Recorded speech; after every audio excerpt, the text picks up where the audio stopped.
become who we want to be as individuals. And at the end of the day, that's going to help us be a successful offense. Man-to-man, one-on-one coverage because the safety rolls to Jefferson's side. Jordan Love hit me up the night of the draft, just congratulated me, let me know it's time to work. A.J. Dillon was open arms. Von Rock caught a ball with his thighs. We didn't even talk about that. It was more of with his ass. If he throws a good ball, this is a running, catching touchdown untouched. Like, KP does like these flips after every win, and I'm like just waiting for him to do his flip. To know that we still love each other, that's what football brings us. Across the safety's face. You can tune in anywhere that you guys follow us on social media. Welcome to the Practice Squad Podcast, episode 56. My name is John. I'm joined by my co-host Mark, and it is week 1 of the NFL season 2023-2024. We are so excited to be all the way back. Mark. All the way back. We had obviously a great Labor Day weekend of college football, totally back in a big way. All the way back. All the way back. A lot of college football games we'll cover in the beginning. Then we'll dive into, obviously, our week 1 preview. The Detroit Lions play, if you're watching this, tonight. They play tonight. This is airing. We're filming this, obviously, last night, but they play tonight if you're listening to this or watching this. Holy shit, we're back. Actually. Dude, and, college is just such a great start because I forget just how amazing, Labor Day weekend is. My family actually came down and visited for the weekend, too, and I'm just, sitting with my dad watching, I guess biggest point of conversation, Colorado and that TCU game, and just losing our minds off of what was going on there. So let's get into that, Mark. You were not super high on Deion being able to turn the program around quickly. I think you thought that Colorado was going to be better, but number of players they lost, how long it takes to kind of build a program back up. You were not super high on him being able to do a whole lot this season. Turns out he comes out and makes one of the biggest statements you can possibly make. Obviously, the TCU of this year is not the TCU of last year, but to go out, kick a ranked team's ass, put up some crazy stats, have some dogs on both sides of the ball, it was insane to watch. There is so much to unravel about that game. And I think the biggest thing is that it's an overreaction, but it definitely warrants a great amount of respect and a great amount of credit to not only Deion and what that staff has gone in there and done, but what the players did. And so, I'll give them their credit first and say that Travis Hunter playing 110 snaps in that heat, playing both sides of the ball, making unbelievable plays, is ridiculous. It's something, we've seen guys do it, like Jabril Peppers in recent years did it, but nobody has done it with that snap count and that heat and has been asked to do that much on both sides of the ball. He's their best defensive player without a doubt, and he's probably their second best offensive player behind only Shadur Sanders, who had a Heisman performance with over 500 passing yards, 4 touchdowns, and a 80.9% completion percentage with 47 pass attempts. That is stuff that we just don't see that. I don't care who you say. You could go all the way back to Johnny Manziel, Tebow, Cam Newton, all these guys that we've seen, Joe Burrow, all these guys that we've seen dominate college football. No one does shit like that. That's ridiculous stat line. So you got to give them their credit, and it's obviously a great win. But let's not forget that it's one win. It's 1 week, and the way they're acting is if they accomplished anything. It's like, okay, you're 1-0. You beat a TCU team that lost a ton of guys from last year's team, and you go in and you did a great job and you won your game. But the way they're talking and the we're here. You're not here. You won 1 game. So I think it's an overreaction. And it's hard to listen to. It's a bit of an overreaction, but dude, at the same time, they're going to have additional tests too, right? They're going to have Oregon. They're going to have USC, Utah, Stanford. It's UCLA, not a joke this year in the Pac-12. No, it's not. And so they're going to have good competition that will continue to test them. But here's the thing, man. You don't have a poorly coached team or an untalented team go and beat the team that was the runner-up last year. That just doesn't happen. And I'm not saying that they're a top 5, top 10 team, whatever. I am saying that to be a ranked team after a complete overhaul of your program in and of itself is impressive. that win's impressive. We'll see where it goes with the rest of the season. All I know is that, man, he definitely made his name known. Dion is so polarizing and always has been and always will be. He does some things that you just absolutely hate and it just annoys you and it just bothers you, but he also does some things that you love. And he's just a polarized. Some people are just like that, and they're polarizing, and you either hate him or you love him, and they have that effect. And he has taken college football by the neck. And it's definitely, it is what it is. I don't know, like the stuff that he says, post game. Yeah, he's talking some shit. I get it. But at the same time, like whenever I see him in an interview, like after the fact, like just his regular speaking demeanor, any kind of presser, I think he's like a very like well-spoken.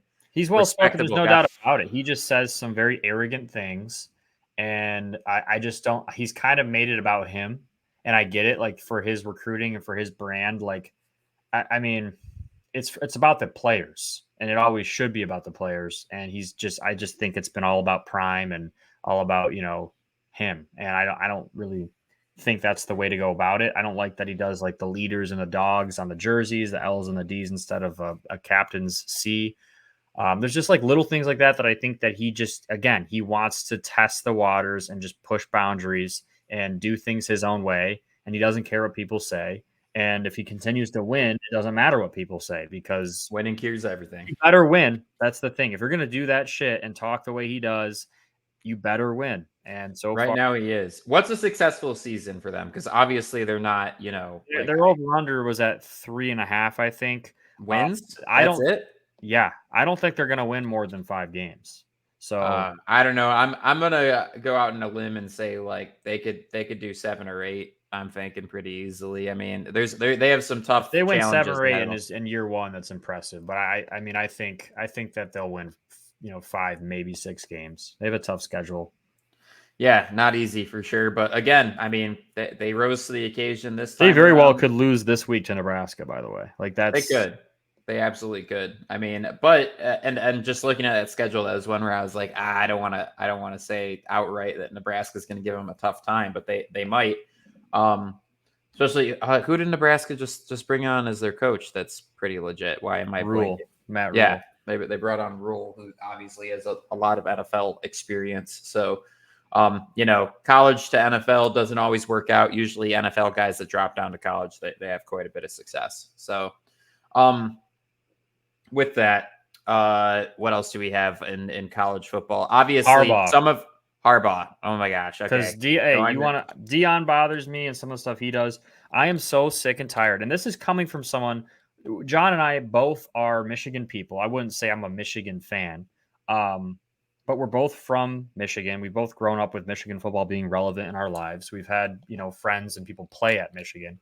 But Jim Harbaugh, and not only Jim Harbaugh, but this weird cult around him that the players have. The guy's suspended because he didn't listen to the NCAA when they said, okay, we're going to investigate this and this. He wouldn't talk to him. He wouldn't let them look into any of the stuff that he was being accused of. And he kind of just pushed it off and says, you can't touch me. I'm Jim Harbaugh. And then they finally have the evidence to suspend him. And he's going to fight it. And then he's going to say, evidence? Oh, you know what? I'll do my own suspension. I'll do the 4 games or 3 games or whatever it is. What was the evidence? Exactly. What was the evidence? He wouldn't let him see it. He wouldn't let him see it. He cheated, broke the rules. He's admitted to it, John. Yeah. What did he admit to? What do you admit to, Mark? Exactly. They wouldn't let him look into it. He just admitted to doing things the wrong way. Recruiting violations. Bought somebody a cheeseburger. Listen, we're having a 3-game suspension because there's 10 times worse things that he's done that he won't let them look into. Self-punishment. And what drives me nuts is that they're acting like the guy died or something. I mean, you're walking out and you're holding the 4s up on the first play. Like, dude, he got caught doing something he wasn't supposed to do. He was punished for it. And you're going to act like he's a victim. You're part of the problem. I totally am. Michigan fans, dude. He got caught doing something wrong, and you're going to act like the victim. It is the most Michigan thing there is to do. Yeah, and it drives me insane. Just to be clear here, then, so like how much punishment did anybody at Texas A&M serve during the Manziel era? How much punishment has Saban served for all of Johnny Manziel got suspended a half of a game. Yeah, correct. That's different. Anybody he in was the coaching? signing autographs. He was signing autographs for his own money. Jim Harbaugh is doing recruiting violations even before NIL, and he was doing shit like, during COVID, taking advantage of the COVID situation and just taking advantage of the bent rules that the NCAA allowed during that time. He's just Jim Harbaugh is the perfect problem in college football. And he's not even going to be in college football. You know why he doesn't care? Because he's going to be out of Michigan next year, this time, coaching probably the Colts or somebody. Okay. So I don't want to hear it. I'm sick of Michigan fans, players, coaches alike acting like the victim here. Go win your 3 warm-up games and don't play anybody to open up the first 4 games of the season. It was corny what they did, for sure. They couldn't even cover the spread, by the way, against Eastern Carolina. What was the spread then? Didn't they win by 20 points? They won like 30-something to 3, and the spread was 36, which is, they should have beat that team by 50. Shut up, nerd.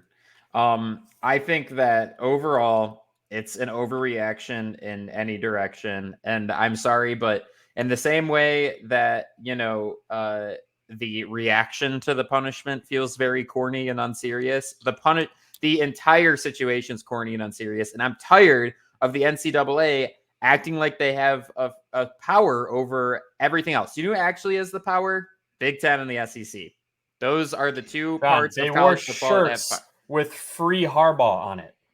Yeah, McCarthy. What are we doing here? What are we doing? It's so corny. Like, just go play football, dude. Like, it doesn't matter. He's not even going to be a coach next year. They shouldn't show support to their coach who's currently serving a suspension. Urban Meyer in Ohio State, corrupt NCAA organization. So now it's the NCAA's for buying fault. A recruit a cheeseburger. Yes, it's the NCAA's fault. Okay, totally is.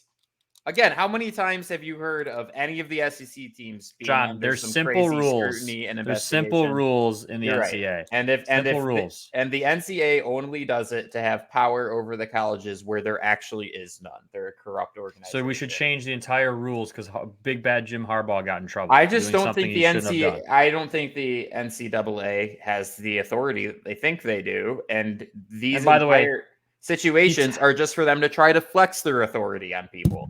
Get out with NIL. I don't see other coaches getting suspended, John. I don't think anyone else got caught. You're right. I'm sure nobody in the SEC who they're not dumb enough to get caught. Dude, there was I forgot what player was wearing a freaking Rolex during their bowl game a few years back. That was like dumb enough to get caught my ass. That was DeAnthony Thomas. Okay, and he never got in trouble for that. Correct. There's no proof because you're proving my point the right way. Yeah. Okay. There we go. And that was back when NIL wasn't a thing. And there's no argument here. Everything you just said, just add. This is becoming a debate show. All right, this is a debate show, and there is no debate. What they did, acting like the victim. You're acting like the victim. It's insane. I'm just saying you're not a victim. Pre NIL, you had a completely different discussion. But the thing is people were cheating all the time during. So Jim Harbaugh is a victim of the big bad NCAA. That's what you're going to go with. That's what this team's going with. I'm going to say post NIL, if you buy somebody a cheeseburger, you shouldn't be investigated for it. There's clearly more than that, John. I'm sure. There clearly is. He wouldn't let them investigate it. Yeah, why would you want the NCAA sniffing into your privacy? Exactly. About hey, if there's shit there, that's why you wouldn't want them to look. Name a recruit that is so head and heels above everybody else that Jim Harbaugh is willing to sacrifice the organization's integrity to go get them that wouldn't just naturally come there. John, I'm saying it happens at every program, but the fact that he wouldn't let them investigate and he clearly did something to get caught to warrant an investigation and would not allow them to do it is so. And then you can't play victim. Giving a self-serve suspension onto yourself. And that's what gets the NCAA to back away is saying this is a serious situation. No, it's saying that there's worse shit here, and I know I'm going to get punished for more than 3 games. That's complete conjecture. So what is it, John? Speculation. So what is it? Why wouldn't you let them look into your shit? I don't know. If police came knocking at your door right now and they said we're going to search your house, are you hiding something? Yeah, Did you do something wrong? Okay, got it. So you like the Russian way of like, justice John, the and NCAA, policing. do not compare the NCAA to Russia. Well, I could You're totally insane. can. Okay, They're Jim a corrupt Harbaugh is not a organization. victim. Jim Harbaugh is not The a victim. NCAA is comparable to the Chinese So Communist Party. even if all this shit was unwarranted, you think that it's okay to act like he didn't do anything wrong at all, and to act like he's some sort of, I'm saying that there helpless is worse person here. I'm not saying he's a helpless person. I'm saying there is worse stuff happening at every single Power 5 organization.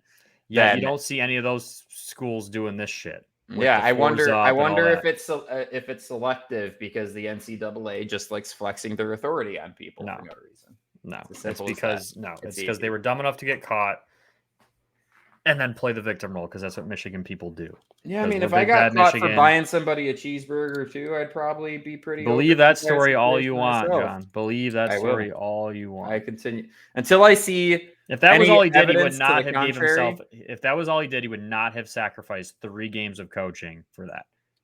He would not have done that. He would have said, "Okay, this is what I did. What are you going to give me? A half? Just fine me? Whatever, dude. He's not a victim." Not saying he is. He's such a Michigan fan. Everyone who's listening to this that isn't a Michigan fan will see John as just the most entitled little Michigan Wolverine of all time. And that's exactly what they looked like doing that shit. Nah, it's really not that deep. That's my claim. Free Harbaugh. Fours up for Harbaugh. Post NIL, none of this shit should matter. Period. It's as simple. I don't disagree with you, but you don't play the victim when you get caught doing shit you weren't supposed to do, because this happened pre NIL. This was amidst Jameson Williams got caught doing stuff he wasn't supposed to do, and I'll say outright that rule was absolutely stupid. Toss a free Jameson. I didn't say anything about the rule. I said it was a rule. He broke the rule, and you have to deal with you can say that the rules are wrong all you want, but it's still a rule at the time it happened. And you're going to have to eat the punishment when you get punished for doing something wrong at the time. Whether it's right or wrong in your opinion does not matter. You're not a victim. If I go kill someone because I think it's okay and warranted because they beat up my sister or something, but you agree, yeah, Mark definitely had the right to kill that guy. We've hit the murder analogies with the buying cheeseburgers, and you said that my and the cheeseburger thing is an analogy, by the way. It's not a real thing. He did something much worse. Show me the proof of that, and show me the proof that it was only a cheeseburger. Sure. That's what it was, just a cheeseburger. Yeah, exactly. Let's move on to Dabo, who might be even more of a hot situation than Harbaugh. Yeah, that dude losing his job at the end of this season? Because this dynasty is destroyed. There is some losses, and you can look back that they just stand out as like the worst things that you can have with a program, right? I mean, Appalachian State, Michigan, right? Like that game is forever going to haunt Michigan fans. It will forever be that one blemish, right? And I don't even mean to pick that game to beat up on Michigan. No, it's a good example. But it is a prime example. That's what it felt like we were watching. I know Duke's bigger than App State, but like Clemson should not lose to Duke ever in football. Ever. No. I mean, Clemson's supposed to be competing with Alabama, Georgia, Michigan for national championships, and they can't even be in a opening game college football on primetime TV. Duke. National embarrassment, really bad. National embarrassment. And by the way, Duke's quarterback is a stud. I love the way he plays. He's exciting. He's definitely got to watch. I thought it was really cool. His mom texts him before every game. John, I don't know if you saw this. You suck. Every game, his mom texts him, "You suck" before the game, because he's like my whole life I've been kind of this underdog, and then I kind of blew up and got all this recruiting and stuff, and it just kind of messed with my like being humble. And so I said, "Listen, Mom, you always need to keep me in check. No matter how much praise and love I get, I need at least one person to say you suck." And so that's what their thing is. Like, instead of saying, "Hey, good, have a great game, I love you," boom, "You suck." And they obviously covered it. And then they went out and they beat a Clemson team handedly. And Dabo said after the game, "I've never been in a situation where I felt like that during a game, where it's like, I mean, how do you let that get away? Complete loss of control." Yeah, exactly. It's like a runaway train. Like, you're just helpless. That dynasty is officially dead in one game. Totally. And he very well may not have a job. And honestly, this is the beginning of what's going to show the NIL era. You know, that era of what coaches can adapt to that. Dabo is one of the coaches that from the very beginning was saying, this is a bad idea. We should not pay the players. We should not give them more. And that's biting him in the ass quickly. I mean, very quickly. He cannot recruit to the same caliber he was the last 10 years, and it's showing. And now You lose your defensive coordinator, Brent Venables, to Oklahoma. You have a new OC, and you just don't look the same as you've looked in previous years. And was it you and I that were having the discussion of how NIL actually is more likely to make some of these smaller schools more competitive rather than less competitive, or maybe not smaller, but less well-funded, whatever you want to say? Because that's kind of my take on it, is you're going to get more upsets like this because of the fact that back in the day, everybody was fighting for the same limited number of scholarships and everything that was just hush hush under the table. Now all that shit's out of the open. And just because of the fact that you're not a massive school or whatever, any school can find somebody that's willing to, that's wealthy, that's previous alum, that's willing to throw a lot of money at a program, right? And if that's where we're getting to, that's actually leveling the playing field for some of these smaller schools rather than just funneling all the money and power to the Alabamas and the Michigans of the world. At least that's my take on it. And I think that Duke upsetting Clemson might be an example of that, tide kind of shifting. I don't know for sure. There was a lot of upsets. Yeah. Texas State beat Baylor. Obviously, Colorado beating TCU was a big upset. LSU was favored to beat Florida State. A lot of people thought that game might go one side or the other way, and in fact, it went Florida State's way. Central Michigan, hey, some of these MAC schools. State for that. Northern Illinois won. Illinois beat a Power 5. I just want to go back to that Florida State game. Man, I don't think that was a fluke. I think that team. No, I don't either. I think that team might be making a stronger and stronger case each week for going to the Jordan Travis playoff. is ridiculous. Yeah. And just one overwhelmingly strong thing we notice in this first week of college football is the quarterback play right now in college is just different. And the connections they have with these play callers. Obviously, you have the likes of Caleb Williams, who's the favorite to win the Heisman again. What he's done in the first 2 games that they've played is just ridiculous. Dude, it's video game numbers. Insane. The numbers are ridiculous, but then you watch the film and the tape of what he's doing. It's just stupid. It's honestly silly. You watch that one that I had to pull, and then I got to pull this one too, because this is truly video game. What the hell am I watching? I mean, it looks like a guy playing JV football who's 30 years old is what it looks like. But it's not just him. That's the thing that obviously he's going to come out and do his thing. He's a very, very strong favorite to win the Heisman back-to-back years. But you have Drake May and UNC looked really, really good against South Carolina. In that game, Rattler did not look very bad in that game as well. Jordan Travis for Florida State looked really, really good. LSU's quarterback looked really, really good. Shadir Sanders came out and put out one of the best stat lines I've seen a quarterback put out with over 500 yards and 81% completion with 4 touchdowns. It's a common thing that's going on. And I mean, Bo Nix at Oregon, they scored, I think, 80 points. It's ridiculous what we're seeing what these offensive coordinators are able to do. Yeah. And I think that overall, it's just, and this is kind of what, even the pros are kind of saying about this. It's man, these kids are playing 7-on-7 football from the time they're freaking 6 years old. And they're growing up with better nutrition, better training regimens, more experience, more competition. And I think the result of that is not just quarterbacks, but really players in general, but, are getting to these points where they look so freaking NFL ready by, if you actually have the goods to go to the men's league, it's pretty obvious from year one for a lot of these guys. And I think the quarterback play is a result of that 100%. And I think this is what you're also saying, when these guys get drafted, it doesn't take 2 years of them sitting behind somebody or sucking for 2 years or whatever it is for them to actually get to a point where they're effective at the NFL level. Yeah. You're seeing less and less of that.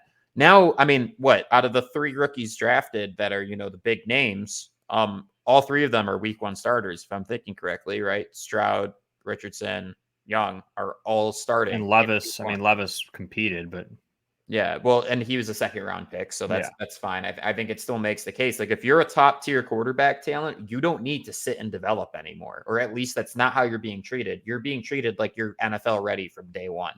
And so that's a crazy paradigm shift, because that was not the case 10 years ago at all. Yeah, and there's definitely, it goes to show where offensive football is in comparison to defensive football. And I mean, what they're able to do schematically across the college football board with some of these great offensive minds and their ability to connect with these quarterbacks and just get them trained so well that it's just instinct at that point. Like they're just making the right reads. They're making these throws like clockwork because they practice it so hard and they watch so much film. And it's tough defensively to match up with these teams because at the college football level, the talent comparison is much greater than the NFL. There's a lot of NFL level players playing college football, and a lot of these guys on the other team, hardly can play college football. And then you get those guys really separate themselves in college and they just take advantage of these matchups. Once you get to the NFL, everybody's good. Everybody's good. You have guys that are better and some guys that are way better, but everybody's good across the board. So I think you're starting to see that effect across the college football offensive world. Yeah, and so just really quickly, here's just some Heisman odds after week 1 here. Drew got this graphic whipped up as we were kind of talking about it. Benefit of having support while we're filming live, and just taking a look at this. I mean, all the guys that we've mentioned here. I mean, I guess the one guy we haven't mentioned is McCarthy, but I mean, like it's pretty interesting. I think Williams is the most likely to win it. I mean, unless we see something crazy. Clearly, he's clearly the guy. It's his to lose. Yeah. But don't sleep on Jordan Travis. Don't sleep on JJ McCarthy and some of these teams that are going to have a good chance of being undefeated. They're going to put up numbers, so they're always going to be there. Shedeur Sanders. I mean, if Colorado keeps winning and he puts up numbers like that, you have to put him in the conversation. That was such a statement. So, I mean, crazy. So switching over to the NFL, which unfortunately we're still a little bit in speculation mode. That will not be the case next week. But there's still some pretty decent news events to talk about. Finally, the Bosa holdout has come to its conclusion, and him becoming the highest paid defensive lineman ever. $170 million extension, $122 million guaranteed. A few years back, this was quarterback money, like starting quarterback money. Well, now it's best defensive lineman in the league kind of money, and well deserved. And also because of the fact that he was on his rookie contract still, this also allows him to waive any of the fines and fees that were incurred during his holdout, which is not the case for a Chris Jones or whatever. So interesting tidbit there, much deserved. And I'm sure San Fran is happy to have their staple edge rusher back on the field, ready to go for week 1. So he's the best in the game at what he does. He changes football games, and he gives the 49ers a chance to compete for Super Bowls each year. And if you don't have him on the field, you're a very different San Francisco team. So you had to do it. And I don't think it's a hard decision. I think you had to do it. Not only that, quarterback is not a huge line item for them right now. So they're probably in a unique opportunity, have a unique opportunity to make that decision. Yeah. And we'll see where San Fran ends up, from a quarterback standpoint next year, if they're going to rock with Brock Purdy, if they're going to try to draft one high again, I'm not sure. I mean, it is interesting with the efforts they took to get out of, quarterback purgatory. They're still very much in it. They traded away their let's call it last ditch effort to get out of quarterback purgatory. And despite all of that, they're still one of the dominant teams in the league. I mean, hats off to Shanahan for his ability to coach these players, because their quarterback situation has never been favorable. And even then, you're making NFC championships, Super Bowls left and right. It's crazy. And I'm expecting a big year out of the 49ers yet again. No reason to think otherwise. Yeah, I agree with everything you just said. He's done an outstanding job his entire time there. And you can make the case. I don't think there's a coach in the NFL football the last, decade that it's done more with less. I really don't think you can make that argument that it's not him. Yeah, I think that's a great point and I mean, don't get me wrong, they have some talent on their roster, but how many times? It's how they use that talent, man. Right. How many times do we watch a game where Kyle Pitts doesn't even get like a target? Like that's just a terrible misuse of talent. Not understanding your personnel. I mean, how many games do you watch the Chargers play where Mike Williams, Keenan Allen, or Quentin Johnson isn't going to get a jump ball? Right. Probably not going to see that very often. You're going to give those guys chances to make plays because that's what they're there for. That's why you pay them. That's why you keep them a Charger. for those types of moments. That's why you pay these guys. Justin Herbert has that arm talent. That's why you're going to take shots down the field, right? How many games where Josh Allen hasn't at least tried one 40-yard plus pass? Yeah. You don't see it very often, because why would you not try? Yeah. So it's it's definitely crazy what they've been able to accomplish, and again, are probably going to continue to accomplish, because clearly it's not like this great overflow of draft capital that they're using incredibly well to build their team with. I mean, it's the coaching and the scheme and the way he runs, that entire team that makes them so consistently successful. So definitely, I mean, I think you could say most successful team without like a staple franchise quarterback maybe in history, when you're, talking about him not having great talent to work with and being competitive. I mean, that quarterback position is so important, and yet they've been able to make it work no matter what. It's nuts. They're the unicorn of the NFL for that. 100%. So, okay, we have a big game to speculate on that I'm sure a lot of people that have tuned into the podcast came here for. Today, since all of you are watching it, the day after we record it, the Lions, the Detroit football, MCDC, Dan Campbell, Motor City, for those that didn't recognize that, Detroit Lions are taking on the reigning defending Super Bowl champions, the Kansas City Chiefs, at their home turf, one of the loudest and proudest stadiums in the NFL, Arrowhead Stadium. And yet, for some reason, call me crazy, call me biased, I think that this matchup actually favors Detroit in a lot of ways. And then you sprinkle Chris Jones not being present, potentially Travis Kelce not being present on top of it, and you end up with a pretty interesting situation. So I think we'll dig into it schematically in a second here, but I just feel like, man, what an awesome matchup to start the NFL season, especially if you're from Detroit.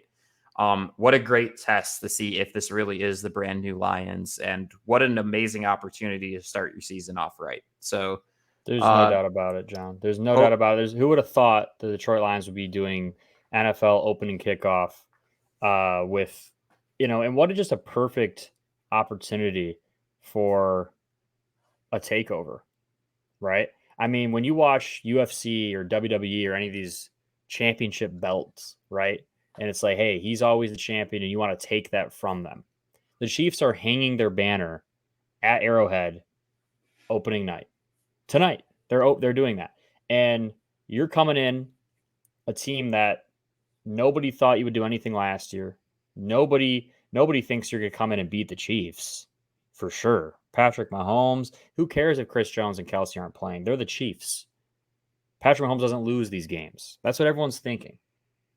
6.5 point spread, and then after the Kelce news, I think it's down to 4.5. But no one's picking the Lions to flat out win. Maybe they'll cover, but no one's thinking they're going to win. But what a perfect environment to go in there and take everything and just spoil the night for these Chiefs fans and for Patrick Mahomes and for all these guys that are going to be celebrating their rings and celebrating this dynasty that they're starting to talk about.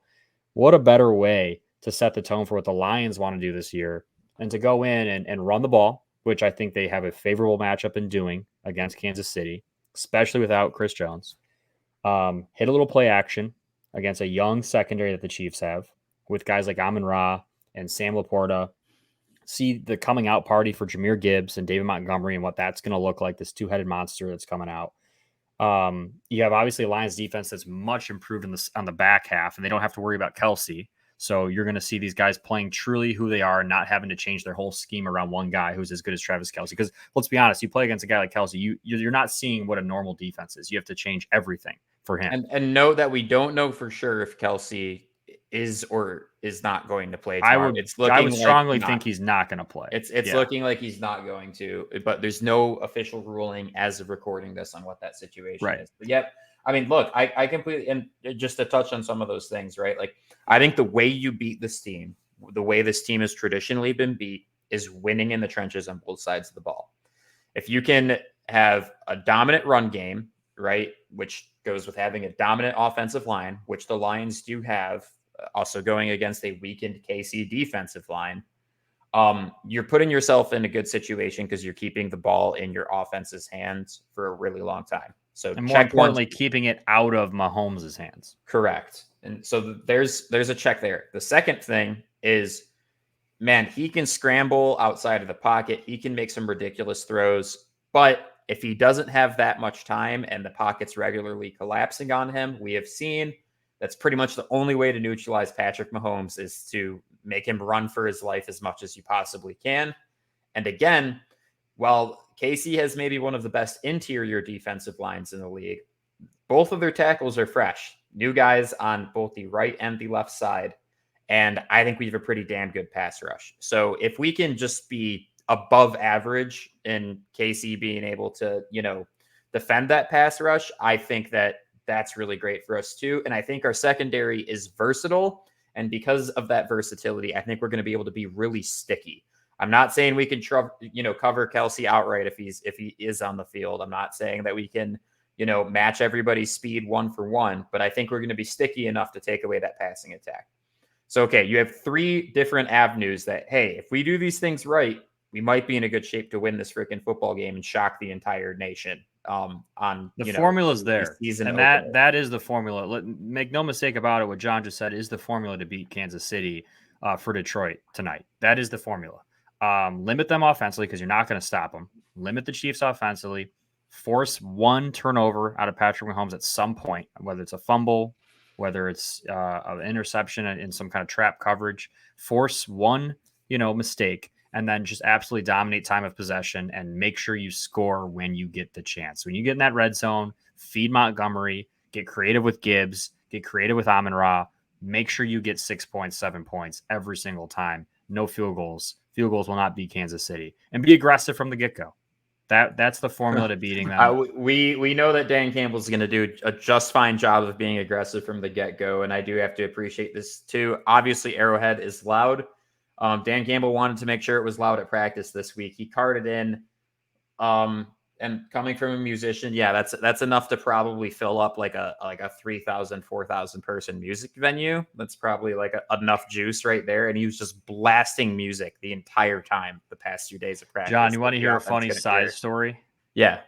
So, in regards to like prepping for a game like that, when I was at Central, playing at Central, we were going on the road to play at Wisconsin, which sits, I think, 88,000 people. They're famous for their jump around going into the fourth quarter, where you can there's actually like measurable, like it's a small earthquake, like you can feel on the Richter scale. I think that's the right scale. You can feel like a very, very minor movement. And so we were going into this game understanding the fact that we weren't going to be able to hear people 1 foot apart. Like you weren't going to be able to hear. And so what we did, and on top of that, it was supposed to rain. So what we did is we had the same thing. We brought in speakers. We blasted crowd noise the whole time. No music, crowd noise, just people yelling. And then what we did is we went outside and we had, I don't even know, probably 20 or so people on each sideline with hoses, spraying hoses up in the air. So it was like raining on us. And we would practice, and they would spray the ball and throw the ball into the set. It was pretty cool. It didn't even end up raining in the game, but I'll tell you what, there was nothing that quite prepares you for 88,000 people jumping up and down at the same time when you're down 63-0 and Jonathan Taylor just rushed for 500 yards. But when you're looking around, it was seriously one of the cooler things that I've been a part of. But again, there's nothing truly to prepare you for that moment. You just kind of have to react and instinctively respond. But it doesn't hurt bringing in those speakers and getting them used to loud noises. Yeah, and you're right. I mean, it's going to be an atmosphere that you're not going to be able to match in practice, no matter what you do. But we'll see what happens with it. I think as long as the Lions' offense looks like they did last year, and that secondary remains, again, not perfect, just a little bit more sticky, we should be in good shape. But either way, I'm jacked, and I think it's a great test to see what this team could become, because they might not. Hungry dogs run faster, John. And who's hungrier? I think the Lions are, for sure. Hungry dogs run faster. We'll see what happens with it. I cannot wait. I'm just gonna wake up with a smile on my face tomorrow. I'm probably gonna throw this exact same jersey on. You shouldn't change. You shouldn't change. You sleep in it. Just work in it. And just by the time it's game time. Well, I'm working in it too. And tomorrow's my big day of meetings, and I'm going to be showing up. You got to be repping that. 100%. All right. So for those who have been with us for a long period of time, in season, what we did is we took our shitty cut from, I think, the NFL website kind of matchups and put them all in. And Mark and I would go ahead and make our money line picks for every single game. And then the following week, figure out who was right the most often. And we just go that. And so I think we wanted to iterate upon that from a graphic design perspective, from a format perspective. And so it's going to feel familiar, but it's not going to be the same. And so let me pull this graphic up and let you guys know what we're working with here. So it's a beautiful thing. There's a lot going on, but it's weirdly pleasant. I was going to say, for how much information we're presenting here, I actually think this is really, really clean looking. But, I'm sure somebody out there could do it better. How excited does it get you just looking at this, man? Oh, man. This is now. This is not, oh, here we go, we're looking ahead. No, this is this weekend. Like tonight, this starts. And it just continues. Like we have until February of just football nonstop. I'm absolutely God, it's just the best. It's just and the so best. Here's the change in format. Mark and I will not be picking money lines. We will be picking spreads for every single game, which I think will be a little bit better as far as us actually having a reason to analyze, why do we think a team's going to beat a team by X amount of points, and maybe go a little bit more in depth there. Then with that, we're not going to score all of that outright because that would be an absolute nightmare. So Mark and I each week are going to take as many favorite bets as we want throughout a week. And I'm just going to take the team's logo that we picked and put them underneath our names here. And then we're going to keep score of that through the entire season. So this score is going to match. It's going to be whatever it is next week. And it's just going to keep climbing and climbing. And Mark and I will see where we're at come the end of the season. Out of all the bets that we felt confident on, that we considered a favorite bet, who was hitting the most consistently throughout the season. So again, change in format, I think it's for the better. And it's going to be fun, whipping up these graphics and these lines and these over-unders every single week. That's going to be we'll just call it our best bets, Yep. We'll call it our best bets. And it can be an over-under. It can be, an underdog. It can be a favorite. It could be a money line, sure thing, but you have unlimited each week, and whatever that record is each week will get added to the total, and we'll see how John and I do. Obviously, we'll compete head to head, but hopefully, we're both in the green and not in the red. But yeah, this is how we're going to do it. Obviously, we'll still say who we think is going to win each game and by how many points and stuff like that. But we will have our best bets after that, and that's what we'll keep track of. Yes, sir. And so, starting it off with the Lions at Kansas City, I'm feeling very confident, maybe too confident that the Lions are going to cover. So that's where I'm at with that. And I honestly think the Lions can win this game too, but I think the Lions will cover. I think the Lions will cover. I bet this myself at 6.5 before the Kelsey news broke. So I'm feeling pretty good. I would not warrant a money line bet on Detroit because Patrick Mahomes is still a very, very scary thing to go against, but I would not be surprised to see them win. And like I said, hungry dogs do run faster. And if there was ever a time to pull it off, if there was ever a time the Chiefs are vulnerable, it is right now, where they are full. They're not hungry. They're sitting there. They're bringing their dessert entrees coming in, right? They got brownies, cake, ice cream, cherry on top. Everything's getting served to them right now, right? All the praise in the world, and Detroit's getting all this hype, and it's just feeding into this hunger from missing the playoffs last year and being so close and being so bad for so long. It's kind of just like the worst against the best coming together. And so I wouldn't be surprised to see it, but I'm going to say that the Lions cover. Panthers at the Falcons. Falcons. God damn. It's just, if you watched last week's episode, you understand why that just is insane. It's insane. Anyways, Falcons. Falcons. I'm going to say that they're going to win the game and, by default, probably cover then too. Okay. Yeah, it's a tough 3.5 is always a tough line. I will say Atlanta wins, and I'm going to say that they don't cover. I'm going to say they win by 3. Okay. I'm going to say they don't cover. Here's where I'm at with it. Run game is going to punish the Panthers. I think that this new, fresh Panthers team is just not going to be ready for their run game, and that's what's going to set them apart. So that's where I'm at. Ravens, I think the Ravens win that game, but they do not cover. Houston covers +10, and you can go ahead and drag that over to my best bets, John. Okay. I'm very, very confident in that. This is a young Texans team that has some weapons that people are forgetting about. I think it's a Ravens team that's been blown out of proportion all offseason. I think that if there's a defensive coach in the league that knows how to figure out and limit Lamar Jackson, it's definitely DeMeco Ryans. And I like what the Texans have done. And I think that Stroud is going to be able to do just enough. I'm not saying the Texans win. They definitely cover 10, though. I like it. Bengals at Browns. And I'm going to say the Bengals win and cover. I think they'll win by a touchdown. I'm going to go with the Browns to win, money line. I wouldn't put it in my best bets or anything like that. I just think Joe Burrow hasn't been practicing. He just started practicing with that calf injury. I think today was actually his first practice day. A little bit of rust. If I remember correctly, they started off kind of cold last season. Too. Yeah, they have had a 2-3 tendency to do that, and then they get hot. I'm not saying Burrow's going to play bad. I'm just saying that he hasn't been playing football with these guys. The chemistry, the timing is going to be a little rusty, a little bit off. Right. I think the Browns have a lot to prove. I think Watson's going to have a much more improved year. I think that receiving core, adding Elijah Moore, is going to be different. Nick Chubb obviously is a workhorse. He's going to get you what he gets you. Play action is going to be set up. And I still think that Bengals offensive line is a big question mark this year with what Cleveland has on the defensive line. Look out. And that's why I think that they get it done at home. Jags at Colts.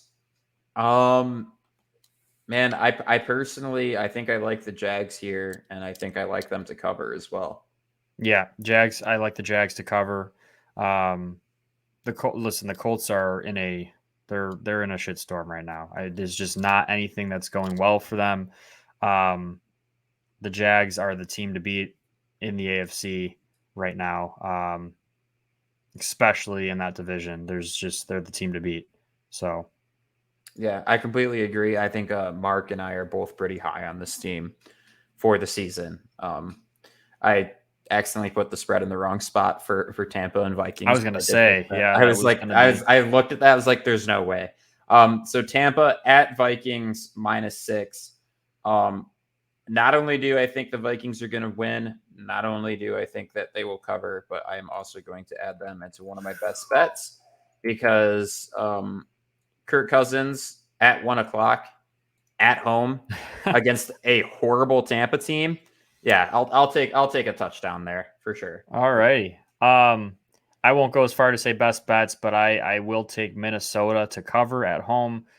Captain Kirko at home, 1:00, like John said, against Baker Mayfield and this Tampa team that has some question marks. I think this game will be closer than people really do think. Like, I think this is going to be a one-score game, but I think Minnesota wins, and I think that they win by 7 or 8, so they'll cover. Cool. Titans at the Saints. I will be in attendance for this game, and I like my Saints, and I like my Saints by more than 3. And you know what? I knew he was going to do it. This guy's so predictable. Oh man.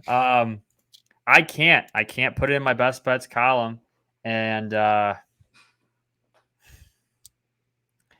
here's my logic behind it.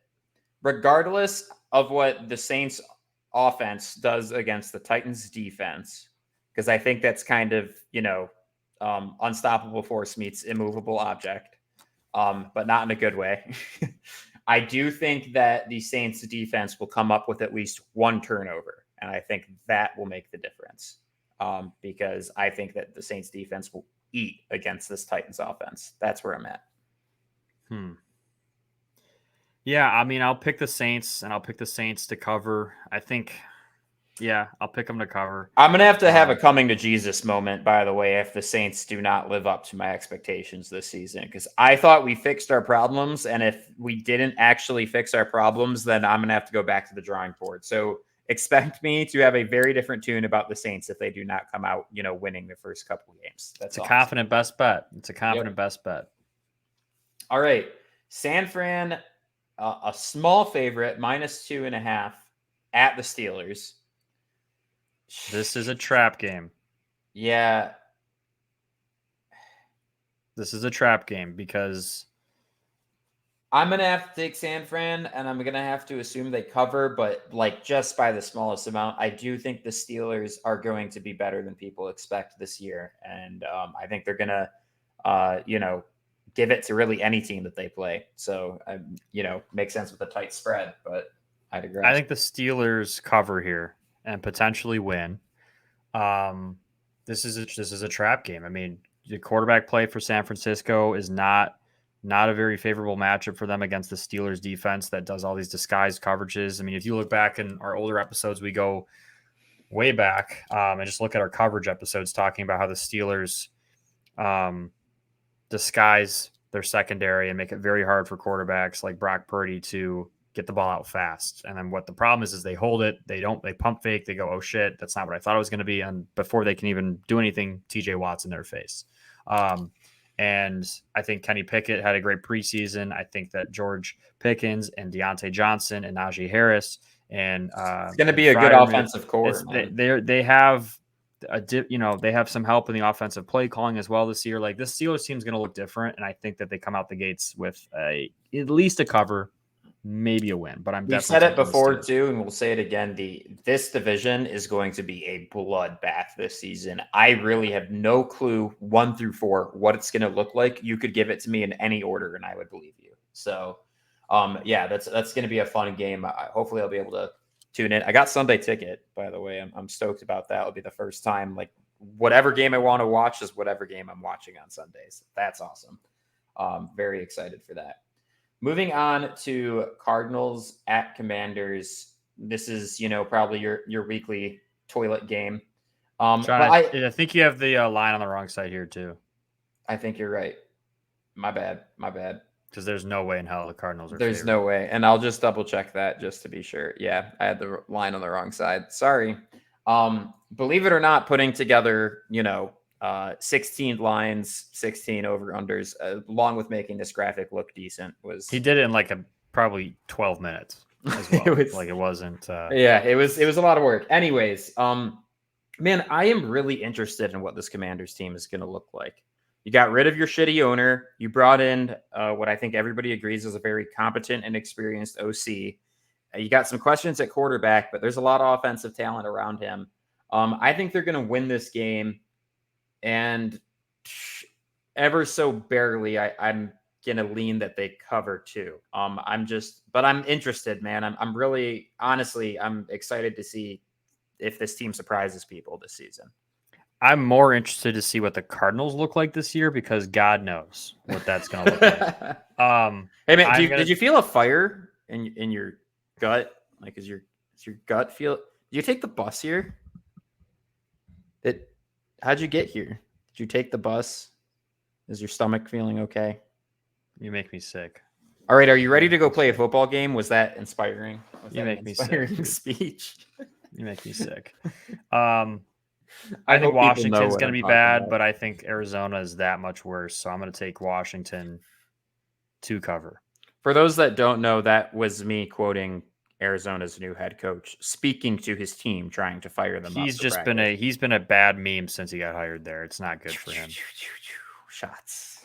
Yeah, he's almost. I think he's going to be like Russell Wilson levels of memeable. Like I want that dude in front of a camera as much as we can get him, so that I can hear him say like really weird, unsettling stuff all the time because it's rough. Anyways, Green Bay at Chicago. Bears are just an itty bitty favorite.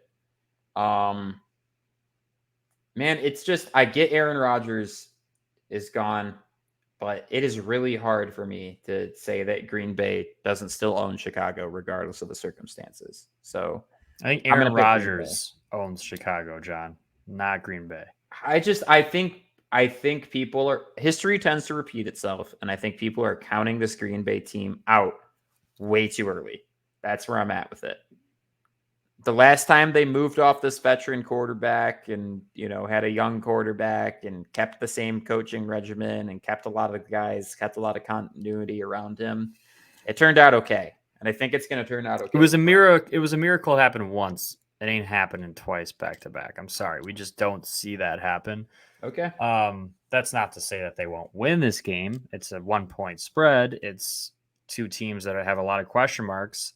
To me, this is one of the toughest games to pick, I think, of the first week. Tough. Lots of questions about both teams. I will go with the Bears to cover, but The Bears. I mean, I don't know. It's a tough one. I think it's just I like what the Bears did defensively in the offseason.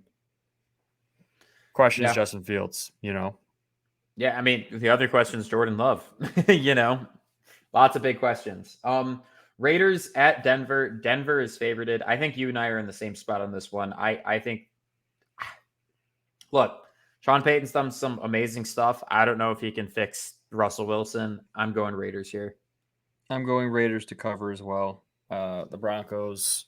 We have not been very friendly to the Broncos since this podcast was born. I'm sorry, Broncos. I'm sorry, Broncos fans, but it's Russell Wilson's fault. But the Raiders are covering. I feel pretty good about this one. I will not put in my best bets, but it was very strongly contemplated. Now, I'm excited to tell about this next matchup. You got Tua versus Herbert at SoFi. They are slight favorites to win it. I'm just excited because I think this is going to be a shootout. The offensive prowess of both teams coming to fruition. Like, I'm just really, really excited to see what both these teams do offensively. I think I want to give the edge to the Chargers here. I think that Kellen Moore is gonna have this offense running just that much better than a McDaniels offense with a ton of speed. Last year was the year of the Dolphin. This year is the year of the Charger, whatever the hell a Charger is. It's Justin Herbert's time, Kellen Moore's time, and added receiving core, just weapons all across that offense. The defense is back to being healthy. People forget that Chargers defense, before just getting very derailed with injuries, is loaded with talent. And now this is year 2 of kind of having all that same talent pool together, healthy again, with Mack and Bosa and Derwin James and Asante Samuel Jr. I mean, there's dudes. Tranquil. There's dudes all over the place. Also, this might be the uniform matchup of the week too. Oh, for sure, it's a beautiful uniform. That's and by the way, if there's a defense, if there's a defense that can match up with some of the speed that Tyreek Hill and Jalen Waddle have, this is one of the defenses that can maybe compete with it. So I'm going to go with the Chargers to cover as well. I like it. Also, one last side thought about this matchup. Herbert is growing like a beard akin to mine, or a little bit longer, away from looking like Zeus and being the quarterback of the Chargers. And I think that he's missing out on a massive opportunity by not doing that. So are you saying because they're the Bolts? Yeah, I mean, exactly. Like, look like. Or is that what you were going with? Or are you saying just because? Yeah, I mean, it's the Chargers. That's a lightning bolt, and he could look like Zeus. Yes. Just making sure. Okay. I was wondering, it was just like a very specific example to say what he looks like. I mean, I was just lightning. Sure that you were. I was making sure you weren't missing that opportunity because you didn't clarify right away. No, sorry. I was hoping that everybody would just kind of piece together where I was going. You're assuming everyone's very, very, very intelligent, John. I'm a dumbass. Eagles at Patriots. I'm honestly surprised that the spread is only what it is at -4. And so I'm going to add this one to my bets of the week, and I think that the Eagles cover. Or not bets of the week. Ding, ding, ding, ding, ding, ding, ding, ding. Add that to mine as well. Cool. So Mark and I got a match. There's this weird buzz around New England this year. Bill Belichick's time is up. We talked about Dabo Swinney and the death of Clemson. This could be the year Belichick is dead. And I don't mean literally dead, like fired from New England, but he also maybe croaks because of how bad they are and the stress and maybe his heart issues. I don't know. Yeah. But yeah, they're going to agree. struggle. I mean, this is the Eagles team that can run the ball all over the place. The Patriots found themselves on stopping the run. You're not stopping the run against this team. And not only that, you're setting yourself up to get beat with play action balls down the field to Devontae Smith and A.J. Brown. I can't wait to see DeAndre Swift and this new Eagles team and this Eagles defense absolutely swarm. I mean, listen, Mac Jones may have had the upper hand on Georgia when he was at Alabama, but not this time around. Devontae Smith this time around is on the other team, not on Mac Jones's team. I tend to agree with everything Mark said. I think the era of the Patriot way has come to its conclusion. I don't think it is a relevant strategy to building a football team anymore. And I think this is honestly a matchup nightmare for the Patriots. I think that everything the Eagles have going on is exactly what you need to neutralize the way that the Patriots play football completely. So I'm excited to see it. I think that's going to be a lot of fun. Rams at Seahawks. Seahawks are 5.5-point favorites. Man, I don't know what to think of the Rams. I really don't. I have to say Seahawks win no here. Cooper I'm just Kupp. not sure if they cover. Yeah, without Cooper Kupp, that tips me over the edge. I think the Seahawks cover too, actually. I'm going to go with the Seahawks to cover as well. I've been very high all offseason on the Geno Smith train. Kenneth Walker, JSN, Tyler Lockett, Metcalf, an improved defense. They brought back their guy, Wagner. He's older. He's not as good as he once was, but he's the anchor of Seattle. Okay. He's back in the middle on defense. They got a really good young secondary. Pete Carroll is almost 80 years old and looks like he's 40 and acts like he's 40. Like, this team is not going anywhere. Seattle is here. They're going to take leaps forward, and they're going to start it off by covering against their in-division opponent, the Rams, and Stafford might throw 3 picks in this game. Damn. The Stafford no faith. At first, I thought that 5.5 was like over under how many picks Stafford is going to throw, but then I was like, it's a little bit high.